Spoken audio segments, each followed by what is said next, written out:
Welcome to Arkansas Wildlife. Since chronic wasting disease was found in Arkansas deer and elk in early 2016, it's raised many questions. We know this disease that was discovered in Colorado in 1967 has spread to 24 states. But what causes it? How does it spread?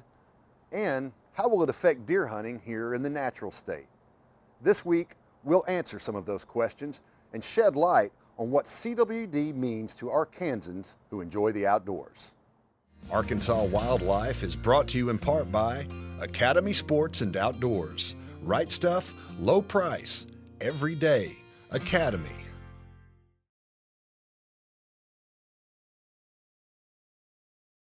White-tailed deer are one of the natural state's greatest wildlife success stories. Arkansas's deer harvest has grown from about 200 in 1938 to more than 200,000 in each of the past 4 seasons. And while the Arkansas Game and Fish Commission and its conservation partners did much of the heavy lifting for whitetail restoration, it couldn't have happened without the state's deer hunters. Today, Arkansas's whitetail herd faces another big challenge, and once again, the Game and Fish Commission is calling on hunters to help.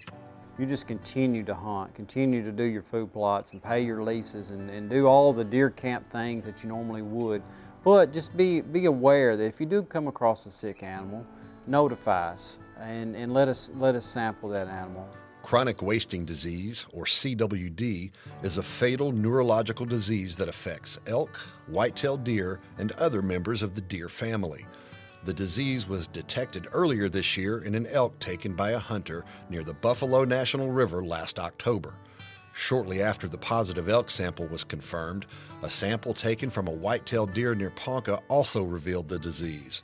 The Game and Fish Commission initiated its CWD response plan, creating a focal area in Newton County and randomly sampling whitetails to determine the extent of the disease. And we needed around 300 samples inside that focal area for statistical confidence. We were able to collect those samples in 10 days and the results came back with a 23% prevalence. Very high, a lot more than we expected. Over the next several months, Game and Fish collected roadkill deer in every Arkansas county to determine the geographical reach of CWD. Our staff have been collecting those all throughout the spring and the summer months, over 1,200 deer statewide, and we found the disease in 5 counties. I'm really impressed with the way Arkansas has been responding to chronic wasting disease. It's a measured response. It's recognizing that this is a marathon disease. It's a very thoughtful and well-informed response that Arkansas is using to addressing chronic wasting disease.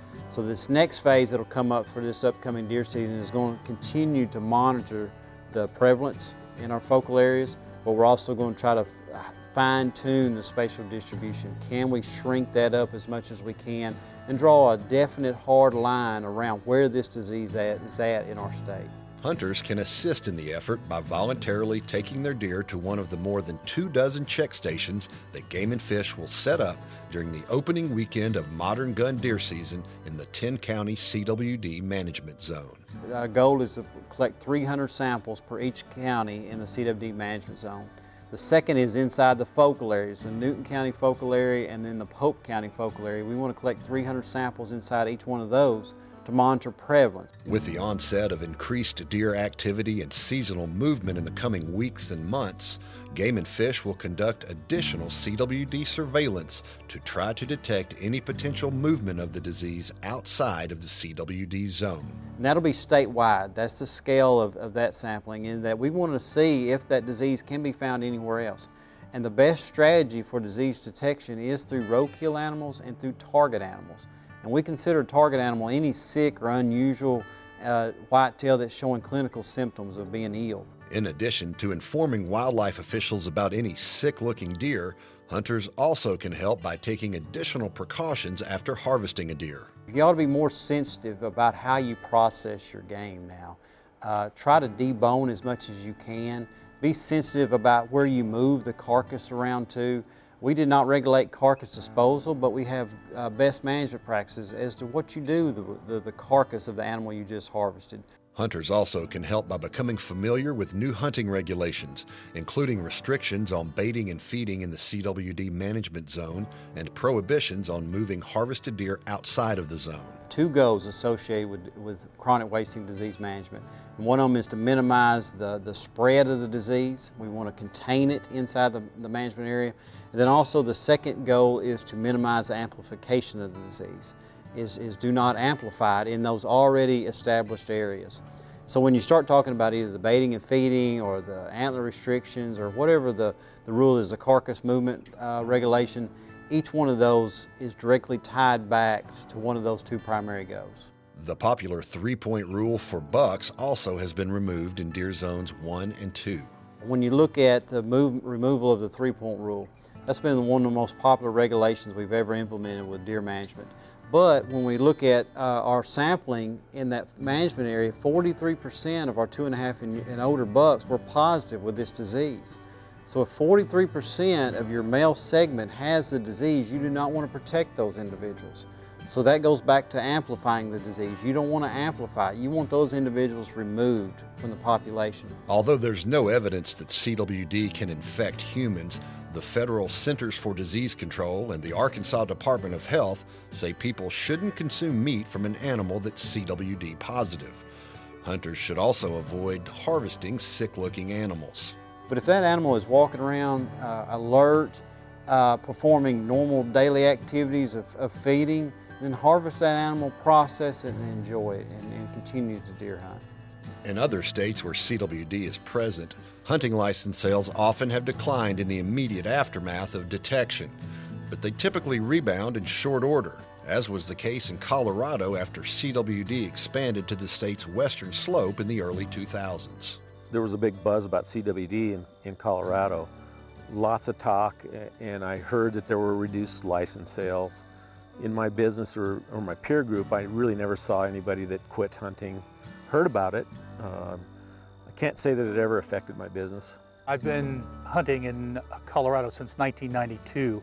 At this stage, it doesn't even enter my mind, to tell you the truth. Me personally, after going through all the data, all the science, I don't have a problem with killing a deer and eating it. We may experience that, in that we may have that shrinking back on hunting license sales, especially in those deer zones that are impacted, but we feel like though that hunters will start realizing that this disease is something that we can live with. CWD experts say the most important message is that management of CWD is a long-term endeavor that calls for a measured response. I think it's extremely important that we manage chronic wasting disease, but we have to do it with realistic expectations. And the expectation at this point is not eradication. It's limiting the prevalence of the disease and trying to control the spread so it doesn't continue to spread to a larger area. We need to continue at a slow, steady pace because this disease is not going to be eradicated. It's going to be something that we're going to live with for future years. So I hope hunters understand that, in that it's going to be something that we're going to talk about from now on.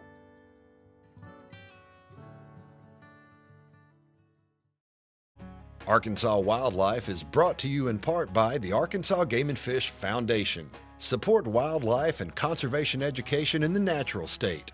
Become a member today.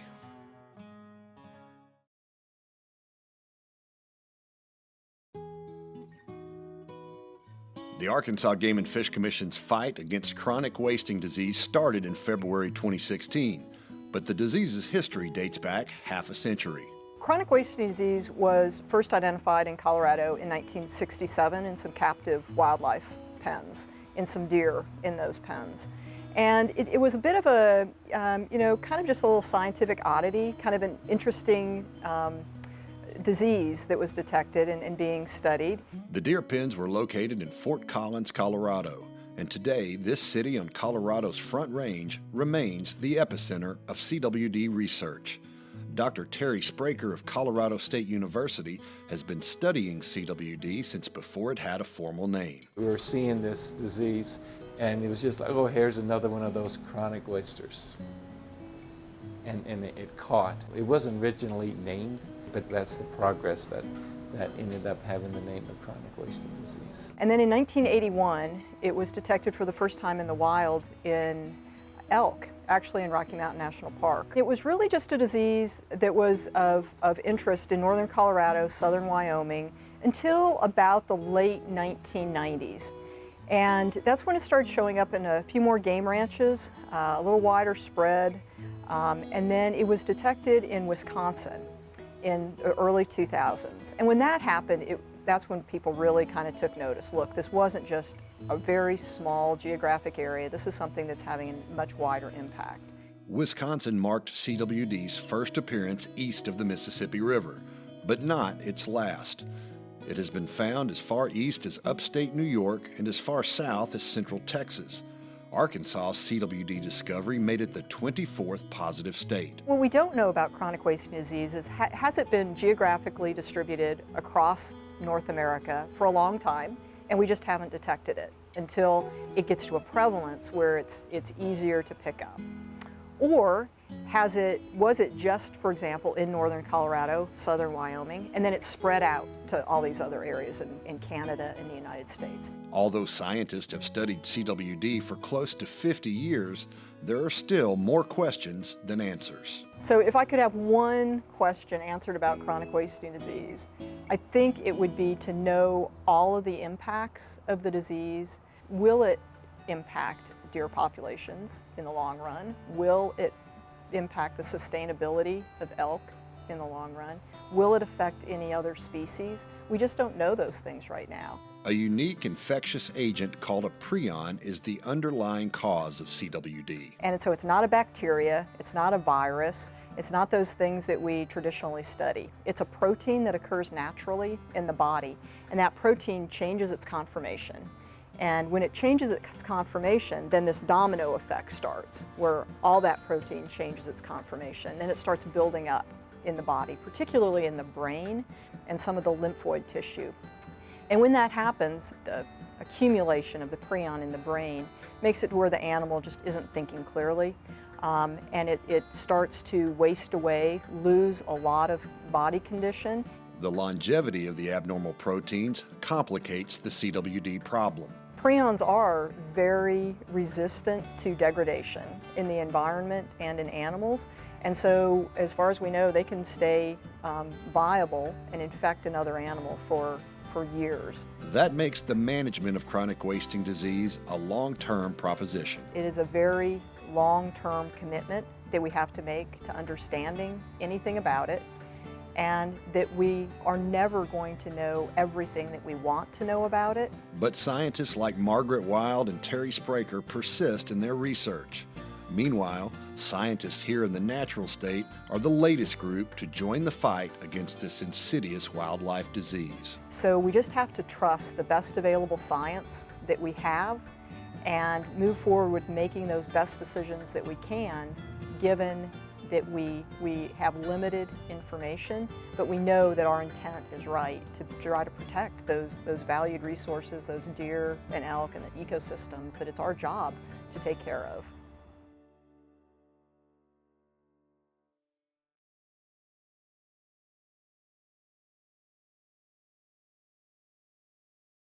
Going into the state's first deer season since the detection of CWD, Arkansas wildlife managers and hunters are sailing into uncharted waters. We were able to learn from previous states what to do and what not to do. Sometimes what not to do is just as important as not what you do. But on the other side, in that we are unique, in that we're a southern state. We have it in 2 different cervid species in our whitetail and our elk. We have feral hogs on the landscape, and no other CWD positive state has those animals. Game and Fish has learned much about chronic wasting disease, but with the help of hunters, this fall's deer and elk seasons will reveal much more. It's a very thoughtful and well-informed response that Arkansas is using to addressing chronic wasting disease. It's going to be an issue that you all will be dealing with for a long time. It's unfortunate, but it's off to a very good and thoughtful start. Changes related to chronic wasting disease will not be uniform across the state. Most Arkansas hunters probably won't notice a difference. For those guys outside the CWD management zone, our message is business as usual. But there will be significant differences for hunters in parts of northern Arkansas. CWD has been found in Newton, Madison, Boone, Carroll, and Pope counties. Those counties, along with Logan, Yell, Johnson, Searcy, and Marion counties, make up a new 10-county CWD management zone.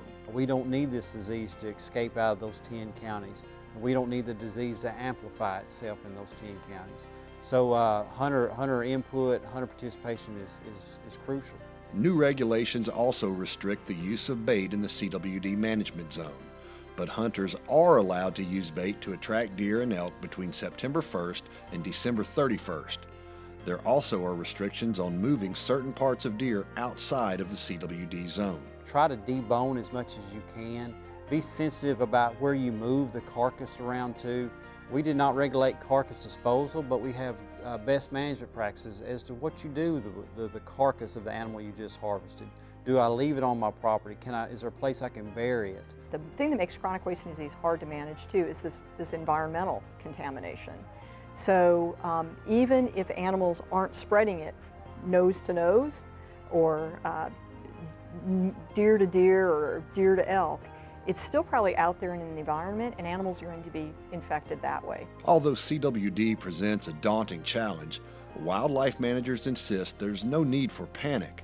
In other states where CWD has been found, hunting license sales often have declined in the immediate aftermath of detection, only to rebound within a year or two. And that seems to be one of the overarching themes, is that for states that when they become positive, there is a kind of a shrinking back of the hunting license sales and the hunter activity, but then there's a loosening up, that the hunters will become acclimated to this disease, and it's just another part of hunting season, and they continue to go deer hunting. That's been the experience in Colorado. Wildlife officials have known about CWD in wild mule deer and elk since the early 1980s. But when the disease spread in the 1990s and early 2000s, some hunters retreated. But today, fears about CWD are mostly a distant memory. 12, 15 years ago, we talked about it a lot, a heck of a lot. It's not a conversation, not a topic of conversation now, really at all. It has not come up, does not come up. I've hunted with people from who've come out from Ohio and Texas, and they don't worry about it anymore. I haven't heard them worry about it. We've got a 65-35 allocation for non-residents and resident hunters, and we are way over applications on our non-resident hunters coming into Colorado. It's not an issue anymore here in this state. Although the Centers for Disease Control and the Arkansas Department of Health recommend that people not consume CWD-positive animals, there's no evidence the disease can infect humans. Me personally, after going through all the data, all the science, I don't have a problem with killing a deer and eating it. I never take an animal that looks sick. I take healthy animals, and I make sure that when I take an animal, I always personally have it tested. It's a nominal fee, and I go ahead and prepare the meat myself, and I wait for the results before I give it to anybody or share it with my family. I elk hunt in areas where CWD is prevalent. Between myself and my family, we've probably taken dozens of animals. We've got to figure we've had one, that we've ingested one or two that have been infected. Perhaps the most important message from these Colorado hunters is that life goes on. I think the main message would be to listen to your Division of Wildlife, because they're the ones who are doing the testing. They're the ones that are drawing the maps. They're the ones that are testing the animals. They make their decisions based on that information, and then it's your job is to listen to them and understand what they're planning. Our wildlife guys, they want the big healthy herds. They want hunting opportunities just like we do as sportsmen. Go out and have fun and hunt and be safe. And if you see an animal that has an issue, please report it, because that animal might infect other animals. Arkansas wildlife officials believe natural state hunters will meet the challenges presented by chronic wasting disease. We think that hunters will adapt to this, and they're going to overcome this, and they're going to understand that this disease is slow moving. It is a slow process, and they can continue to still enjoy the deer resource. Arkansas Wildlife presents the 2016 Watch and Win giveaway. During each first run episode of Arkansas Wildlife, we'll give away an Arkansas resident hunting and fishing license, a $35.50 value provided by Academy Sports and Outdoors. At the end of the year, we'll award the 2016 Grand Prize, a lifetime hunting and fishing license provided by Electric Cooperatives of Arkansas, along with $1,000 worth of sporting goods gift cards provided by the Arkansas Game and Fish Foundation. Here's how it works. Visit the Game and Fish Commission's website at agfc.com and click on the Arkansas Wildlife icon to enter. This week's winner is Drick Lavelle of Hackett. Congratulations and thanks for watching.